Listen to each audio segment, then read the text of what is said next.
विनंती करतो की त्यांनी आपल्याला मार्गदर्शन करावं. बोला भारत माता की, भारत माता की.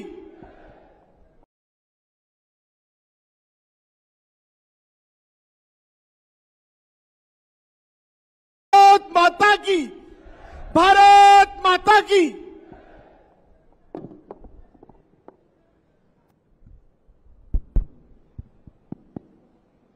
सभी मेरे साथ बोलेंगे, भारत माता की, भारत माता की, भारत माता की.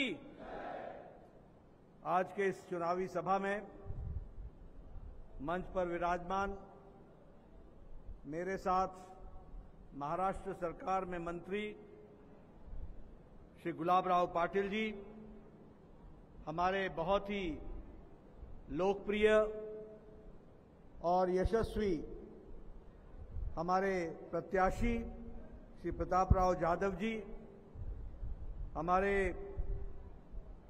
प्रदेश के उपाध्यक्ष श्री चैन सुख संचेती जी, हमारे जिला के अध्यक्ष श्री सचिन देशमुख जी, हमारे विधायक संजय कुटे जी, हमारे पड़ोस के प्रत्याशी बहन रक्षा खड़से जी, विठल लेखरकार जी, हमारे एमएनएस के प्रदेश उपाध्यक्ष नरहरि गवई जी, जिला के अध्यक्ष आरपीआई के, मंच पर विराजमान सभी वरिष्ठ विधायकगण, सदस्यगण और यहां बुल्डाना में एकत्र आए देवियों और सज्जनों, मीडिया के मेरे साथी, प्रिंट मीडिया और इलेक्ट्रॉनिक मीडिया के मेरे साथी, अभी आपने मुझसे पहले सभी वरिष्ठ नेताओं के वक्तव्य सुने और बहुत जोरदार अंदाज में उन्होंने आपके सामने सारी बातें रखी हैं. मैं जब यहां आया हूं तो सबसे पहले तो मुझे इस बात की खुशी है कि मैं ऐसी पवित्र भूमि पर आया हूं, ऐसी वीर भूमि पे आया हूं, जो भूमि हमारे छत्रपति शिवाजी महाराज के नाम से जानी जाती है, जो भूमि हमारे बाबा भीमराव अंबेडकर जी के नाम से जानी जाती है, बाबा साहब भीमराव अंबेडकर जी के नाम से जानी जाती है, और जो भूमि सावित्रीबाई फूले के नाम से जानी जाती है. सबसे पहले तो इस भूमि को मैं नमन करता हूं और आशीर्वाद लेकर के अपनी बात को प्रारंभ करता हूं. मित्रों, अभी संजय कुटे जी ने, हमारे प्रताप राव जी ने और हमारे गुलाब राव जी ने आपके सामने देश की तस्वीर और प्रदेश की तस्वीर खींची है. उन्होंने बहुत तफसील से आपको सारी बातें बताई हैं, पर मैं एक बात जरूर बोलना चाहता हूं कि नरेंद्र मोदी जी, जो भारत के यशस्वी प्रधानमंत्री हैं और आप सबके आशीर्वाद से वो तीसरी बार प्रधानमंत्री बनने जा रहे हैं, यह हम सबको मालूम है. इस चुनाव में हमने प्रताप राव का तो चुनाव करना है, हमने रक्षा जी का भी चुनाव करना है, लेकिन हमारे प्रताप राव जी के माध्यम से यह चुनाव मोदी जी के नेतृत्व में भारत को 2024 के बाद 2047 तक विकसित भारत बनाने का संकल्प है, उसका चुनाव है. इसको हमको ध्यान में रखना है. और जब मैं विकसित भारत की बात कहता हूं तो हमें यह ध्यान में रखना चाहिए कि मोदी साहब ने, हमारे प्रधानमंत्री जी ने भारत की राजनीति की परिभाषा बदल दी है. भारत की राजनीति का तौर तरीका बदल दिया है. भारत की राजनीति के चलने का रास्ता बदल दिया है और भारत की राजनीति में जिसे कहा जाए कि एक परिवर्तन लाया है. पहले की राजनीति क्या होती थी? लोगों को चुनाव में अच्छे सब्ज बाग दिखाओ, अच्छे नारे लगाओ, अच्छे तरीके से लोभ लुभावने वाले वायदे करो और बाद में भूल जाओ।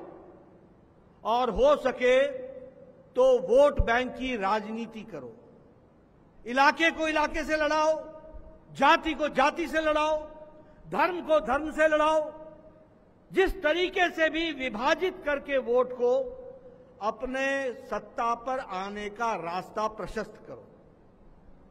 लेकिन मोदी जी के आने के बाद भारत की राजनीति वोटर के प्रति जिम्मेदारी की राजनीति हो गई।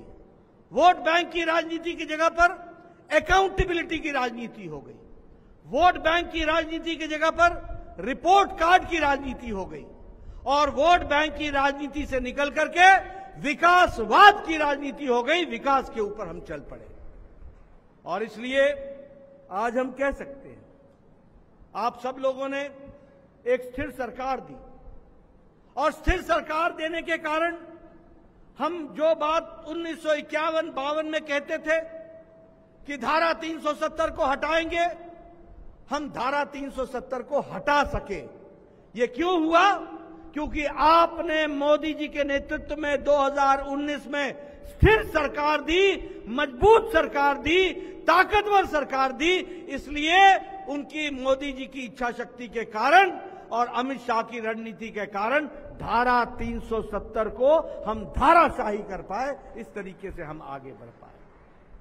मित्रों, हम लंबे समय तक कहते थे, सुप्रीम कोर्ट भी कहता था कि ट्रिपल तलाक समाप्त करो, मुस्लिम बहनों के साथ अन्याय हो रहा है, लेकिन किसी में भी राजनीतिक इच्छा शक्ति नहीं थी, राजनीतिक ताकत भी नहीं थी। ये मोदी जी हैं जिन्होंने कहा कि मुस्लिम बहनों के साथ लंबे समय से अत्याचार हो रहा है, उनको आजादी मिलनी चाहिए और इसलिए अगर आपने अपना वोट हमारे पक्ष में दिया था तो आगे चल करके 3 तलाक समाप्त हो गया। इसको भी हम लोगों ने देखा है और मुस्लिम बहनों को आजादी मिली।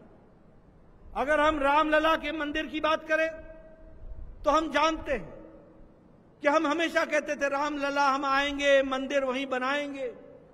हमारे विरोधी हमारे बारे में कहते थे मंदिर वहीं बनाएंगे पर तिथि नहीं बताएंगे, तारीख नहीं बताएंगे, हमारा उपहास करते थे। लेकिन मोदी जी के नेतृत्व में राम मंदिर के बनने का रास्ता प्रशस्त हुआ और 22 जनवरी को भव्य राम मंदिर और रामलला का प्रतिष्ठान हुआ। ये हमने देखा। आपने देखा कि आपने स्थिर सरकार दी तो उसके कारण सिटीजन अमेंडमेंट एक्ट भी हम ला सके, CAA हम पारित कर सके, कानून बना सके।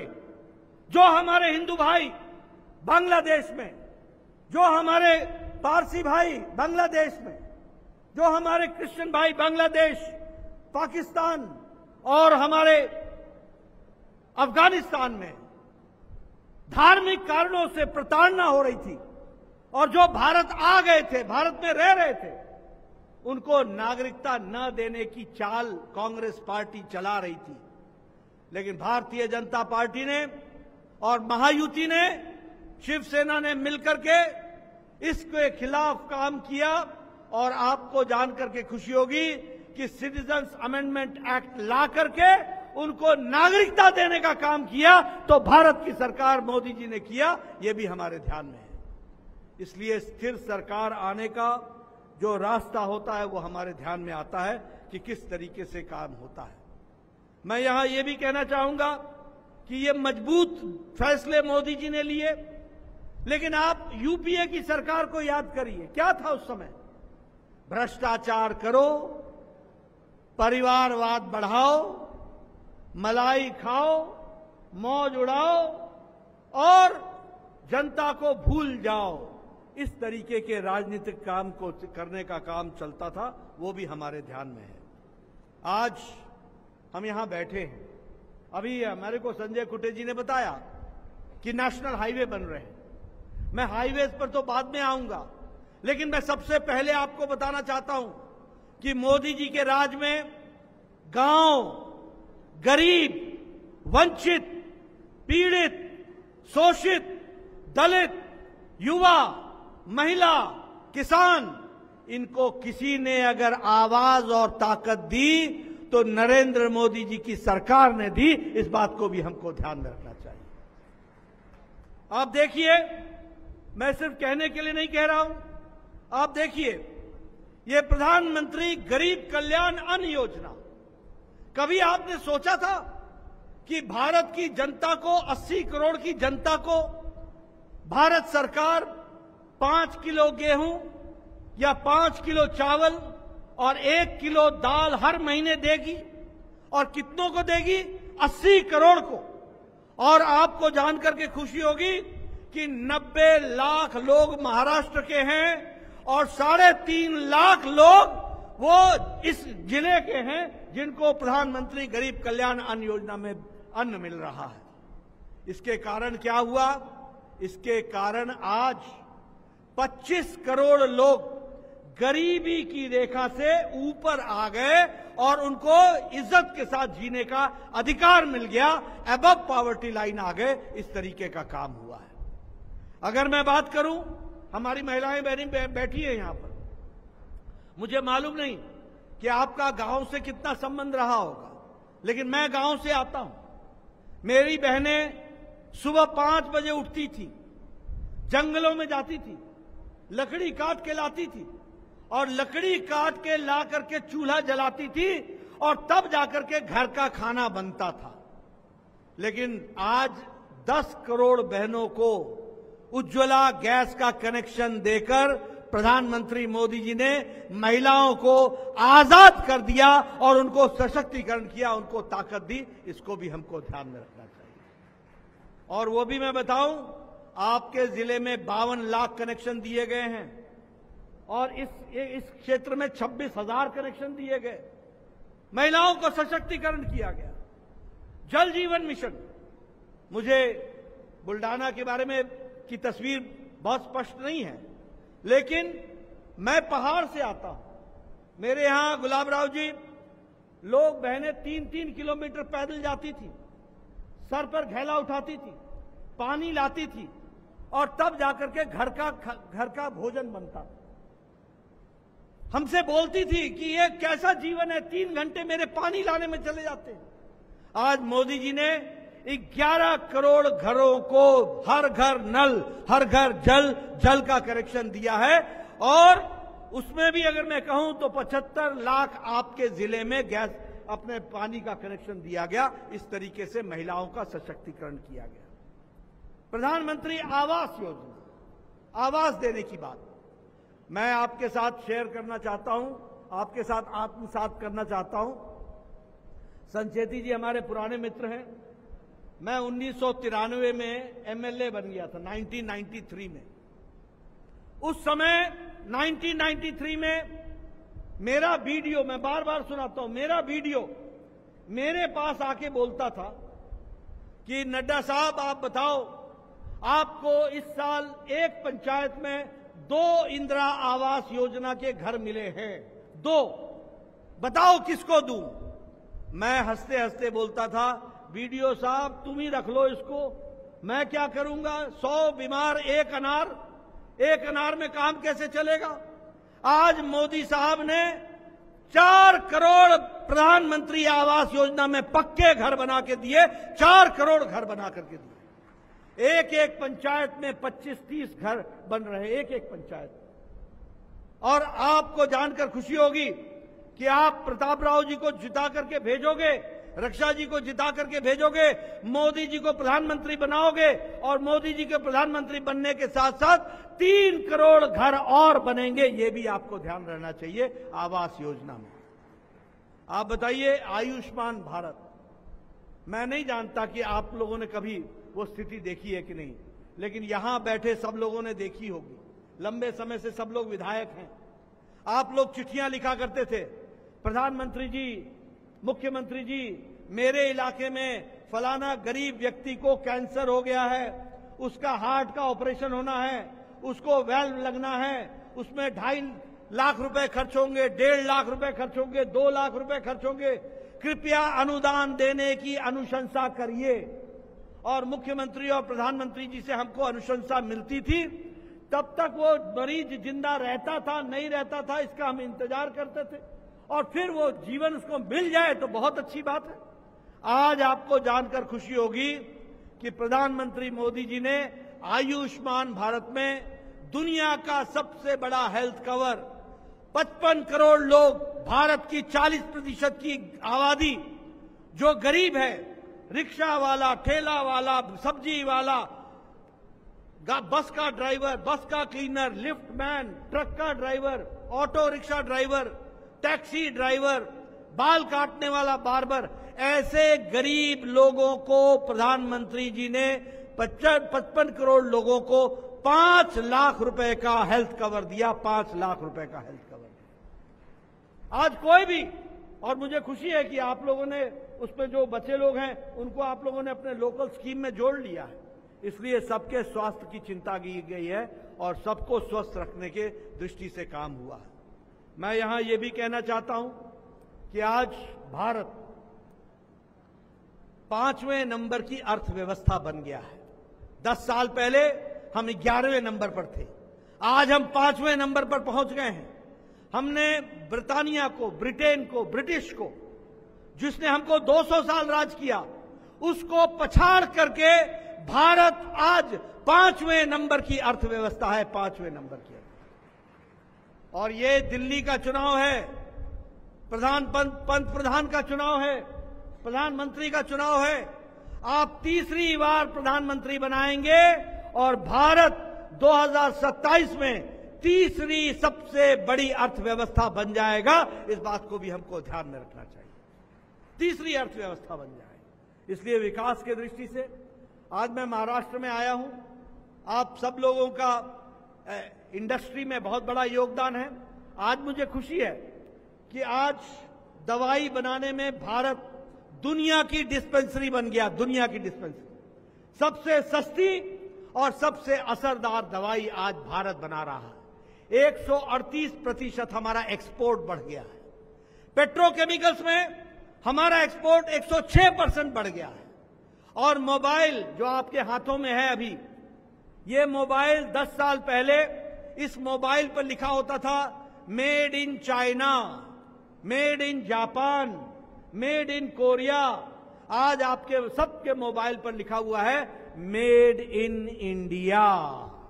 आज 97% मोबाइल भारत बना रहा है। ये विकास की नई कहानी लिखी गई। जिस हाईवे की आपने बात की, आज हाईवे का जाल बिछ गया है।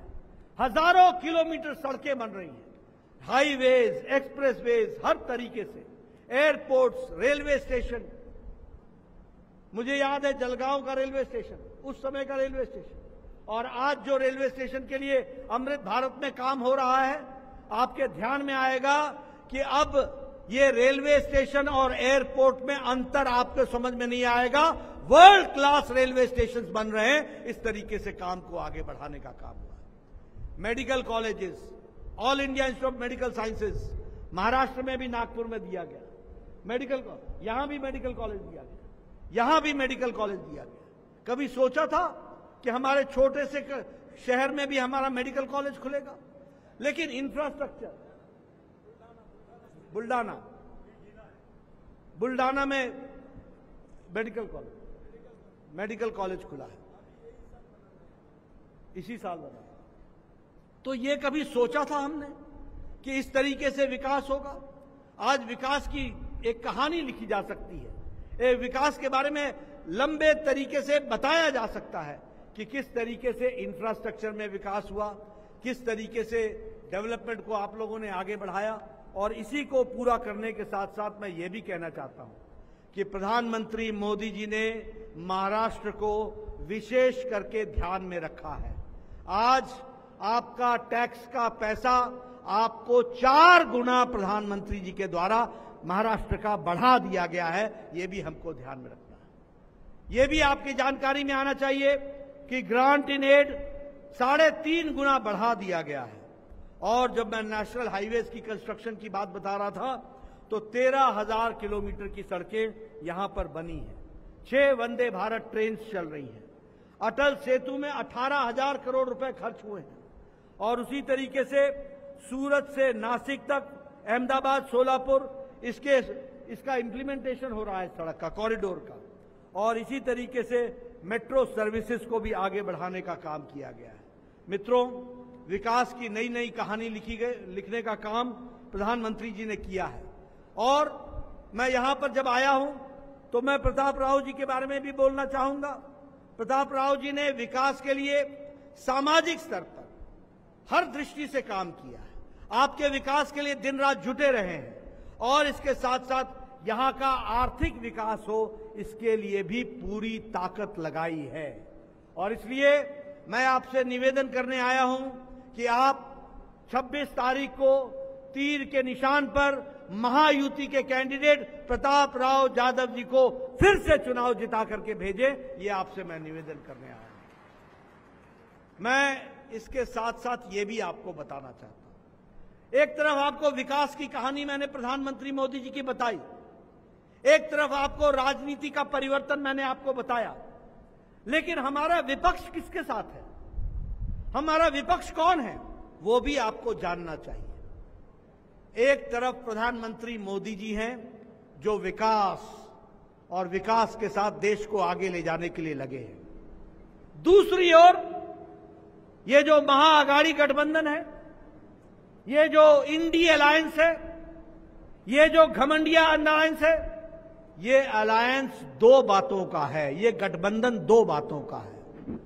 एक गठबंधन है परिवार बचाओ, परिवार को बचाना, परिवार की राजनीति करना। दूसरा भ्रष्टाचारियों को बचाओ। एक तरफ मोदी जी हैं जो बोलते हैं कि भ्रष्टाचार हटाओ, और वो कहते हैं लाल किले से कि मैं भ्रष्टाचार के खिलाफ मुहिम चलाऊंगा और भ्रष्टाचारियों को कानून के हवाले करके जेल में डालूंगा, ये मोदी जी कहते हैं। और दूसरी ओर इंडी अलायंस इन सब भ्रष्टाचारियों को बचाने का काम चला रहा है। आप बताइए, भ्रष्टाचार मिटाना है ना? जरा जोर से बोलिए, भ्रष्टाचार मिटाना है ना? भ्रष्टाचार हटाना है ना? और वो बोलते हैं भ्रष्टाचारियों को बचाना है। मैं आपको बताता हूं, आप बताइए, ये कोयला घोटाला कांग्रेस ने किया था कि नहीं किया था? जरा जोर से बोलो भाई, कोयला घोटाला किया था कि नहीं किया था? आप बताइए, पनडुब्बी घोटाला किया था कि नहीं किया था? आप बताइए, ऑगस्टा वेस्टलैंड का घोटाला किया था कि नहीं किया था? आप बताइए, 2G 3G का घोटाला किया था कि नहीं किया था? आप बताइए, कॉमनवेल्थ गेम्स का घोटाला किया था कि नहीं किया था?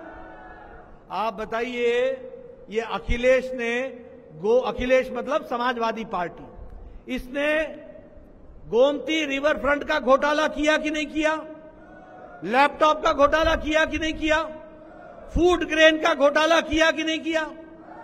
आप बताइए, लालू और लालू के सारे परिवार ने चारा घोटाला किया कि नहीं किया? आप बताइए, लालू के परिवार ने जमीन के बदले नौकरी का घोटाला किया कि नहीं किया? आप बताइए, लालू के परिवार ने अलकतरा घोटाला किया कि नहीं किया? आप बताइए, ये जो डीएमके के नेता हैं, ये इन लोगों ने घोटाला किया कि नहीं किया, बालू का घोटाला? आप बताइए, स्टालिन की आमदनी 1.34 करोड़ लाख रुपए है कि नहीं है? है कि नहीं है? आप बताइए, ये टीएमसी के नेताओं ने और टीएमसी के मंत्रियों ने ये टीचर भर्ती का घोटाला किया कि नहीं किया? आप देखिए, ये सब घोटालेबाज, ये सब एक साथ इकट्ठे आए हैं। आप देखिए, मैं आपसे पूछता हूं, राहुल गांधी बेल पर है कि नहीं है? बताओ भैया, राहुल गांधी बेल पर है कि नहीं है? आप बताओ, सोनिया गांधी जी बेल पर है कि नहीं है? आप बताइए, पी चिदम्बरम बेल पर है कि नहीं है? आप बताइए, ये कार्तिक चिदम्बरम बेल पर है कि नहीं है? आप बताइए, आजम खान बेल पर है कि नहीं है? आप बताइए, ये हमारे ये टीएमसी के नेता बेल पर है कि नहीं है? डीएमके के नेता बेल पर है कि नहीं है? ये सब बेल पर हैं। या तो आप बताइए, ये मनीष सिसोदिया जेल में है कि नहीं है? अरविंद केजरीवाल जेल में है कि नहीं है? सतेंद्र जैन जेल में है कि नहीं है? आजम खान जेल में है कि नहीं है? ये या तो जेल में है या बेल पर है। ये सारे भ्रष्टाचारी एक साथ एकत्र आए और ये सब परिवार की पार्टियां हैं। और हम सब लोग साधारण घरों से आए हुए लोग आज राजनीति में आए हुए हैं और आपके आशीर्वाद से, आपकी सेवा करते हुए, देश की सेवा करते हुए आगे बढ़ रहे हैं। इस बात को हमको ध्यान में रखना चाहिए। और इसीलिए मैं निवेदन करना चाहता हूं, आपको परिवार की पार्टी का भारत का नक्शा दिखा दूं। बताओ, फारूक अब्दुल्ला परिवार की पार्टी है कि नहीं है? फारूक अब्दुल्ला, उमर अब्दुल्ला परिवार की पार्टी है कि नहीं है? महबूबा मुफ्ती परिवार की पार्टी है कि नहीं है? सुखबीर बादल परिवार की पार्टी है कि नहीं है? चौटाला परिवार की पार्टी है कि नहीं है? समाजवादी पार्टी अखिलेश डिंपल परिवार की पार्टी है कि नहीं है? लालू, राबड़ी, तेजस्वी, तेज प्रताप परिवार की पार्टी है कि नहीं है? आप बताओ, ममता, अभिषेक परिवार की पार्टी है कि नहीं है? आप बताओ, केसीआर, कविता, केटीआर परिवार की पार्टी है कि नहीं है? करुणानिधि, उदयनिधि, स्टालिन परिवार की पार्टी है कि नहीं है? आप बताइए, शरद पवार, सुप्रिया सुले परिवार की पार्टी है कि नहीं है? आप बताइए, उद्धव ठाकरे, आदित्य ठाकरे परिवार की पार्टी बन गई कि नहीं? ये सारी परिवार की पार्टियां परिवार के लिए बचाने में लगी हैं। मैं मेरा बेटा, बाकी सबकी छुट्टी, बाकी सब रहो जहां है। मित्रों, ये लड़ाई मोदी जी के नेतृत्व में भारत के विकास की लड़ाई है। ये लड़ाई भारत को आगे ले जाने की लड़ाई है। और दूसरी ओर वो गठबंधन है, वो घमंडिया गठबंधन है जो भ्रष्टाचार से पूरी तरीके से लिप्त है और परिवार को बचाने में लगा हुआ है। इसलिए आपको तय करना है और मेरे को पूरा विश्वास है कि यहां की जनता, बुल्डाना की जनता, सब लोग मिलकर के तीर का ध्यान रखेंगे और प्रताप राव यादव जी को चुनाव जिता करके भेजेंगे और फिर से मोदी जी को तीसरी बार प्रधानमंत्री बनाकर भारत को आगे ले जाएंगे। इन्हीं शब्दों के लिए बहुत बहुत धन्यवाद।